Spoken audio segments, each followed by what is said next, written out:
Assalamualaikum warahmatullahi wabarakatuh. Bismillahirrahmanirrahim. Alhamdulillahi rabbil alamin.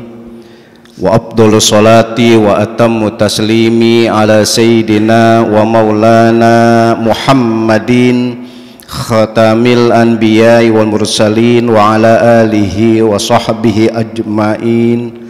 Rabbi shrah li sadri wa yassir li amri wahlul 'uqdatam min lisani yafqahu qawli wala haula wala quwwata illa billahil aliyil azim. Amma ba'du. Hadirin wal hadirat, Bapak-bapak, saudara-saudara, ibu sekalian, jamaah Masjid Jami Darul Ilmi dan keluarga besar STIK PTIK yang berbahagia.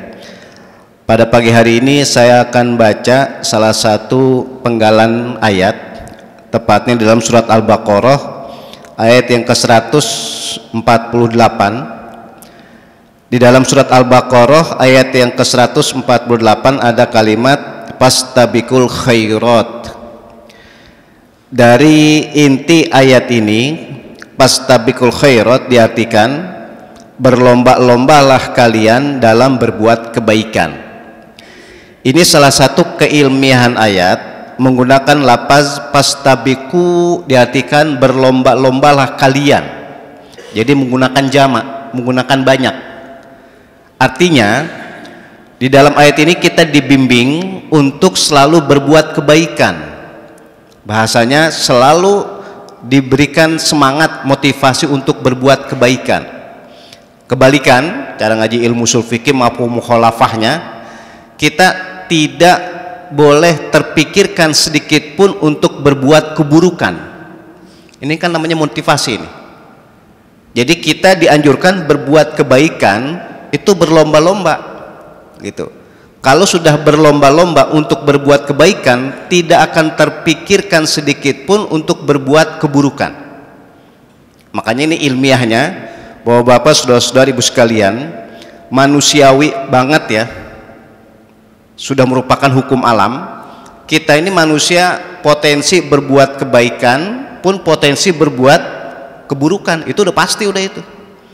Kita bisa berbuat baik, kita pun bisa berbuat buruk, itu manusiawi. Tapi dengan bimbingan ayat ini, kita tidak akan terpikirkan untuk berbuat keburukan. Yang kita disemangati dalam ayat ini bahkan berlomba-lomba untuk berbuat kebaikan saja, berlomba-lomba untuk beramal soleh saja, berlomba-lomba untuk beribadah saja. Ini satu inti daripada ayat. Yang kedua, di dalam ayat ini itu adalah lafaz al-khairat. Khairat itu diartikan kebaikan-kebaikan, tapi kebaikan ini sifatnya universal, umum. Bisa jadi kebaikan ini diartikan berbuat baik dalam segi sholat aja, bisa dalam segi puasa saja, bisa jadi dalam bentuk yang lain, mencari nafkah dan seterusnya dan seterusnya. Makanya al khair di sini diartikan kebaikan-kebaikan tapi sifatnya umum. Dan bahkan saking umumnya itu menggunakan jamak sekali lagi. Bukan khair akan tapi khairat, berarti kebaikan-kebaikan. Satu contoh, Bapak-bapak, saudara-saudari sekalian, kita bisa berbuat baik kepada kedua orang tua kita, itu berarti al khair.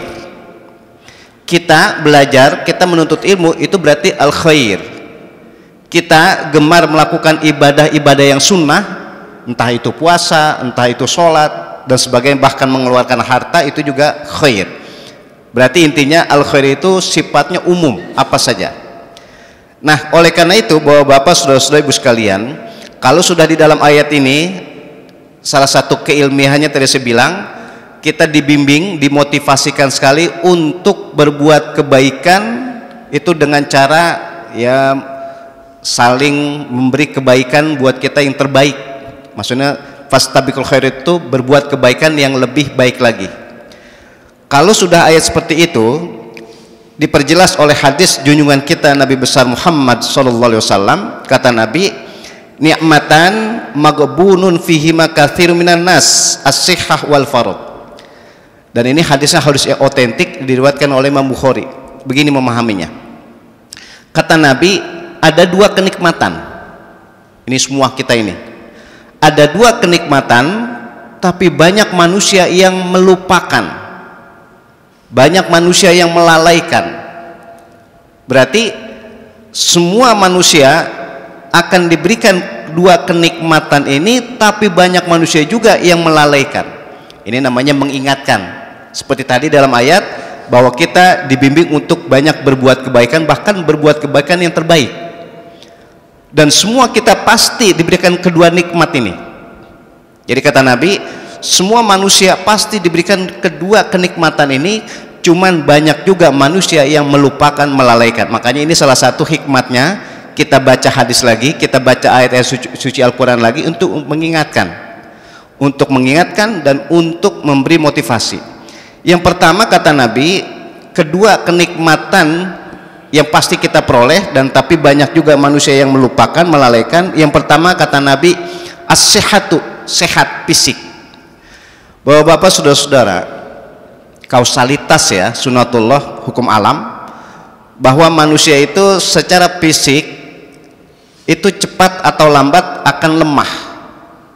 Oleh karena itu ada masa-masa fisik manusia itu gagah, ada masa-masa manusia fisiknya itu bagus. Tapi sekali lagi sunatullahnya, kausalitasnya, cepat atau lambat itu akan lemah. Setelah lemah akan hilang. Maka ini salah satu betul dan hebat sekali Nabi mengingatkan pada kita, kita ini diberikan kenikmatan sehat fisik. Tapi sekali lagi, fisik manusia termasuk kita ini yang ada di sini, ya saya, bapak-bapak, ibu-ibu sekalian, ketika kita mempunyai fisik yang sehat, mempunyai fisik yang gagah, mempunyai fisik yang bagus, kita pun harus sadar cepat atau lambat fisik kita akan lemah. Itu udah kausalitas. Tidak ada orang fisiknya akan sehat terus-terusan. Ini rumus nih. Manusia enggak ada fisiknya akan sehat terus-terusan. Manusia tidak ada fisiknya akan terus bagus terus-terusan, enggak ada. Apa maksudnya?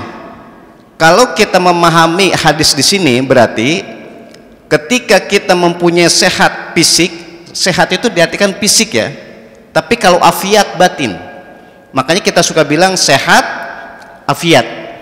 Nah, afiat itu batin, tapi kita tidak bicara masalah batin, kita bicara masalah fisik. Oleh karena itu bapak-bapak, saudara-saudara, kadang, nah ini saya bilang kadang ya, karena Nabi kan bilangnya begitu, banyak manusia yang melalaikan. Kadang ketika manusia mempunyai sehat fisik tapi enggak dipergunakan untuk kebaikan, ya itulah makanya pas sudah lemah, pas sudah tidak ada kemampuan, baru datanglah kesadaran.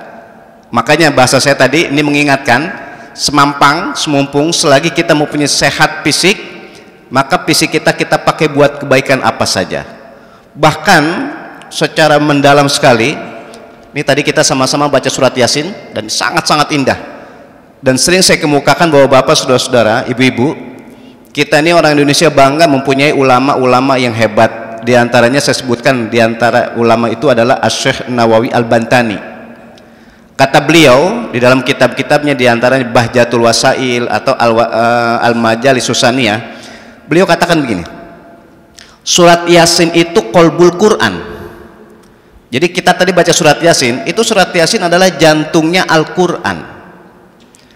Kalau jantungnya Al-Quran, kita coba analogikan, kita coba kiaskan, darah yang mengalir ke seluruh tubuh kita dari ujung pala sampai ujung kaki, darah itu bisa mengalir karena dipompa oleh jantung.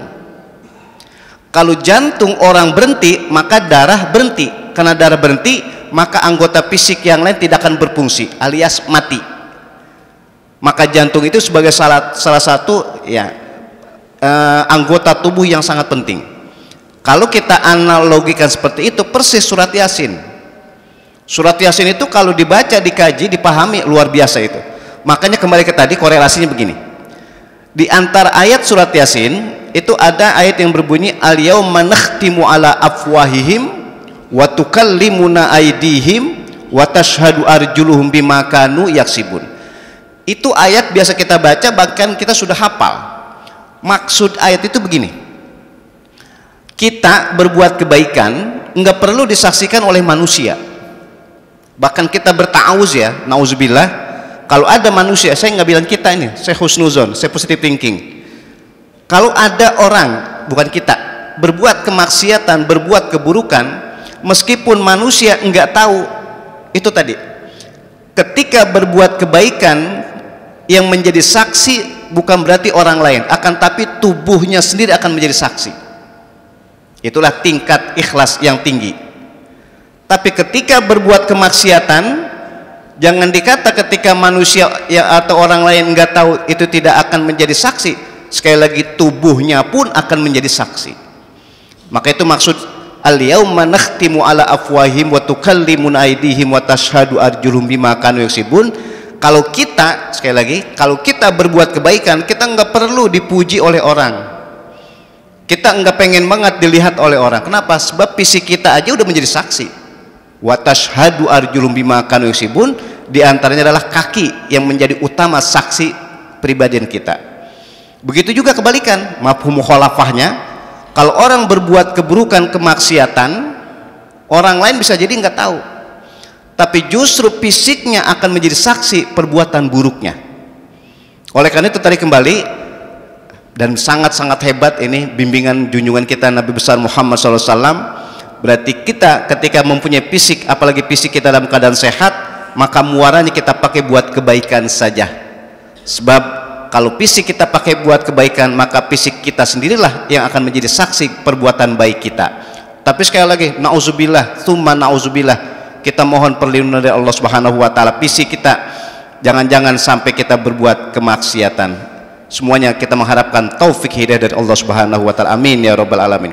Yang kedua, yang terakhir, kata Nabi, kenikmatan yang kedua, tapi banyak banget manusia yang melalaikan, ya, melupakan secara umum, itu adalah wal faragh, sempat. Bapak-bapak, saudara-saudara, ibu sekalian, kesempatan itu tidak akan diperoleh oleh seseorang kecuali kesempatan itu dia pakai buat kebaikan. Bahasanya ini mungkin bahasa umum aja nih, orang itu tua pernah muda. Ini bahasa umum biar gampang nih, orang tua itu pasti pernah muda. Oke lah, saya contohkan saja. Kalau ada orang umurnya 60 tahun, 70 tahun, itu pernah muda. Udah pasti, udah hukum alam udah itu. Pernah berumur 12 tahun, pernah berumur 17 tahun, pernah berumur 20 tahun. Tapi kebalikan ini, yang umur 20 tahun belum tentu umurnya sampai umur 70 tahun. Ini kan kebalikan ini. Orang yang umurnya 70 tahun pasti pernah ngalamin muda, tapi yang muda belum tentu ngalamin tua. Itu udah hukum alam udah. Makanya kebalikan tadi yang saya maksud. Ketika kita sempat, nah itu maksudnya sempat, faragh itu sempat, bahasa Nabi, sempat. Ketika kita sempat melakukan perbuatan baik, jangan ditunda. Selagi ada kesempatan untuk berbuat baik, jangan coba-coba ditunda. Sebab bisa jadi ketika kita mau melakukan perbuatan baik, tapi ternyata kita udah nggak punya kesempatan. Makanya sekali lagi hebat ungkapan dari Asy-Syaikh Nawawi Al-Bantani. Begini, kata beliau nih, at-ta'ah fi syuyukh hasanun. Kalau orang udah tua, berbuat kebaikan, orang tua beramal soleh, orang tua beribadah, itu statusnya hasan aja. Saya tambahin aja nih. Orang udah tua rajin ibadah, orang udah tua selalu berbuat kebaikan, itu statusnya bagus. Tapi kata beliau, walis syabab ahsanu. Tapi kalau orang yang masih muda beramal soleh, kalau orang masih muda beribadah, itu ahsanu, lebih bagus lagi. Berarti pemahamannya, kata beliau, kata Asy-Syaikh Nawawi Bantani, orang kalau sudah tua berbuat kebaikan, beribadah, itu statusnya bagus. Tapi orang yang sudah tua berbuat kebaikan, itu pasti ada kelemahan-kelemahannya, pasti ada kekurangan-kekurangannya. Ya mungkin kalau kita yang masih pada muda-muda ini belum ngalamin. Coba ada orang kalau udah umur 70 tahun, apalagi umur 75 tahun, melakukan ibadah itu banyak kekurangan udah. Satu contoh, sholat itu syaratnya berdiri, tapi orang sudah umur 70 bahkan 80 tahun bisa jadi udah nggak mau berdiri. akan tapi duduk. Ketika masih muda, maaf nih bahasa saya, giginya masih komplit. Kayak tadi saudara kita dan semua yang ada di sini tadi membaca ayat suci Al-Quran masih jelas, masih tegas, makhrajnya, ya apa, tajwid, idgham, izhar masih jelas. Tapi orang yang sudah umur 70 tahun ke atas udah mulai berkurang kepasehannya. Ya kalau saya sebutin banyak banget lah. Jadi makanya tadi ketika kita mempunyai kesempatan jangan sampai dilalaikan. Itu bahasanya Nabi begitu, jangan sampai dilalaikan, manfaatkan dengan sebaik-baiknya. Nah sehingga tadi bahasa yang paling gampang, ketika orang tua itu pernah ngalamin muda, tapi yang muda belum ngalamin tua, makanya semampang gitu maksudnya nih, semampang semumpung kita masih muda, kita masih bisa berbuat kebaikan yang banyak, maka manfaatkan waktu itu untuk berbuat kebaikan. Sehingga kata Asy-Syaikh Nawawi Al-Bantani bilang begitu tadi. Jadi kalau orang yang sudah tua beramal ibadah, beramal soleh, beribadah, itu statusnya bagus. Tapi kalau masih muda beramal soleh, itu lebih bagus lagi. Apa tujuannya? Ini gambar kesimpulannya begini, bahwa bapak saudara ibu sekalian, kalau orang sudah tua, ini hukum alam nih, kalau orang sudah tua 70-80 tahun rajin ibadah, itu bukan dadakan. Apa dadakan itu? Tiba-tiba. Makanya kalau dari masih muda begini, entar dah kalau umur 60, 70 baru ibadah, enggak bakalan. Maksudnya orang kalau udah umur 70-80 tahun rajin ibadah, itu memang dilakukan dari masih muda. Enggak mungkin dadakan, tidak akan mungkin dadakan. Itu biasa dilakukan masih muda. Masih muda dia beribadah, berbuat kebaikan, beramal soleh, terus sampai tua dilanjutkan. Meskipun tadi saya bilang ketika umurnya sudah tua 70-80 tahun itu banyak kekurangan, itu memang udah biasa, udah hukum alam. Makanya yang masih muda bahasanya jangan entar dah, kayak kita nih, entar dah kalau udah umur 80 tahun baru ibadah, tidak akan terjadi. Maksudnya orang yang biasa ibadah sudah tua itu biasa dilakukan masih masa muda. Nah itu intinya. Oleh karena itu bahwa bapak saudara-saudara, kalau yang masa muda itu enggak rajin ibadah, enggak rajin beramal soleh, enggak berbuat kebaikan, jangan diharap ketika usia lanjut mau berbuat kebaikan. Itu intinya. Oleh karena itu bahwa bapak saudara-saudara, sekali lagi ibu-ibu sekalian, kita serapi, kita jiwai, kita hayati sabda bimbingan junjungan kita Nabi besar Muhammad SAW. Semua manusia dikasih kenikmatan dua ini pasti, fisik dan kesempatan. Tapi sekali lagi kita jangan sampai termasuk kata Nabi orang-orang yang melalaikan, melupakan dua kenikmatan itu. Oleh karena itu mudah-mudahan fisik kita, kesempatan yang ada sama kita, semuanya kita pakai dalam rangka ibadah kepada Allah Subhanahu wa taala. Amin ya rabbal alamin. Demikian insyaallah ada hikmat dan manfaatnya. Kita tutup dengan doa. Kita awali dengan baca Ummul Quran Al-Fatihah. A'udzubillahi minasyaitonirrajim. Bismillahirrahmanirrahim. Alhamdulillahirabbil alamin arrahmanirrahim maliki yaumiddin. Iyyaka na'budu wa iyyaka nasta'in. Ihdinas siratal mustaqim. Shiratal ladzina an'amta 'alaihim ghairil maghdubi 'alaihim waladdallin. Wa'fu 'anni karim, wa'fu 'anni karim, wa'fu 'anni ya mujibas sa'ilin. Allahumma a'inna 'ala dzikrika wa syukrika wa husni ibadatik. Allahumma ighfir lana dzunubana wa liwalidayna warhamhuma kama rabbayana shighara. Allahumma ya muyassir yassir wa ya mudabbir dabbir wa ya musahhil sahil sahil alaina kulla asir bijahil basirin nadir fadlika da'um fiha subhanakallahumma wa tahiyyatun fiha salam wa akhiru da'wahum alhamdulillahi rabbil alamin. Assalamualaikum warahmatullahi wabarakatuh.